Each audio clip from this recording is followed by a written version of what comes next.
Why some stroke patients walk out normal and others don't? दो लोगों को एक ही दिन स्ट्रोक होता है। Stroke. I think my dad is having a stroke. Tim, what's going on, baby? एक इंसान कुछ ही दिनों में हॉस्पिटल से चढ़ के बाहर निकल जाता है और दूसरा जिंदगी भर की रिकवरी फाइट में फंस जाता है। ऐसा रैंडम लक की वजह से नहीं होता। स्ट्रोक के बाद रिकवरी 5 इंपॉर्टेंट फैक्टर्स पर डिपेंड करती है और ये फैक्टर्स उसी मोमेंट से काम करना शुरू कर देते हैं जब स्ट्रोक स्टार्ट होता है। आइए इन्हें सिंपल लैंग्वेज में समझते हैं। दो दिमागों की कहानी, स्ट्रोक की जगह और सिवियरिटी।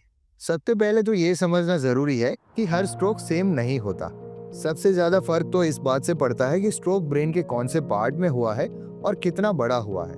अगर स्ट्रोक ब्रेनस्टेम में होता है, जो सांस, हार्ट बीट और सर्वाइवल फंक्शंस कंट्रोल करता है, तो वो ज्यादा सीरियस होता है कंपेयर टू एक छोटा सा स्ट्रोक जो ब्रेन के कम क्रिटिकल एरिया में हो। स्ट्रोक का टाइप भी मैटर करता है।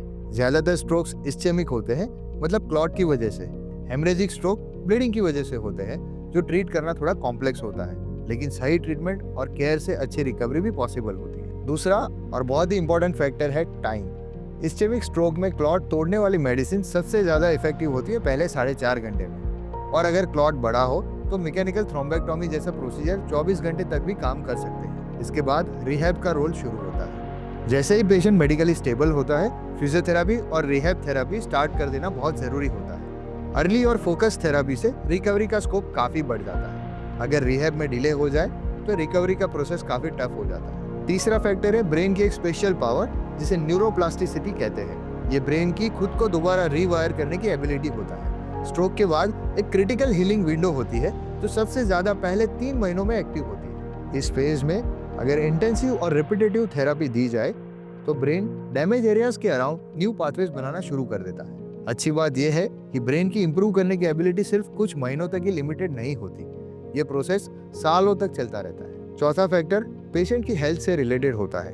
पेशेंट की एज और स्ट्रोक से पहले की हेल्थ रिकवरी में बहुत बड़ा रोल प्ले करते हैं। यंगर पेशेंट्स में रिकवरी का पोटेंशियल ज्यादा होता है, वहीं हाई ब्लड प्रेशर और डायबिटीज जैसे पहले से मौजूद प्रॉब्लम्स रिकवरी को थोड़ा और स्लो और कॉम्प्लेक्स बना सकते हैं। जितनी स्ट्रॉन्ग बॉडी फाउंडेशन होती है, उतना ही रिबिल्ड करना आसान होता है। और पांचवा फैक्टर जो सबसे ज्यादा अंडर एस्टिमेट किया जाता है, वो है माइंडसेट। रिहेबिलिटेशन फिजिकली और मेंटली दोनों तरह से टफ होती है। पेशेंट का मोटिवेशन लेवल, इमोशनल स्टेट और सपोर्ट सिस्टम डायरेक्टली रिकवरी को अफेक्ट करता है। पॉजिटिव माइंडसेट और स्ट्रॉन्ग फैमिली सपोर्ट पेशेंट को पुश करता है, वहीं डिप्रेशन और होपलेसनेस प्रोग्रेस के रास्ते में बड़ी रुकावट बन सकते हैं। तो ओवरऑल रिकवरी एक कॉम्प्लेक्स मिक्स होती है।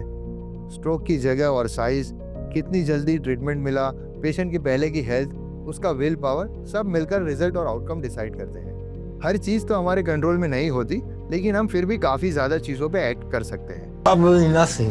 Dad, are you okay? You're slurring. Why are you slurring? Raise your arms up in the air for me. Dad, are you okay? Gracie, call 911. I just. Honey? Oh, Dad. Tim! need an ambulance to 7th floor Tim! Tim, look at me, Gracie. Tell them to hurry. Tim, look at me.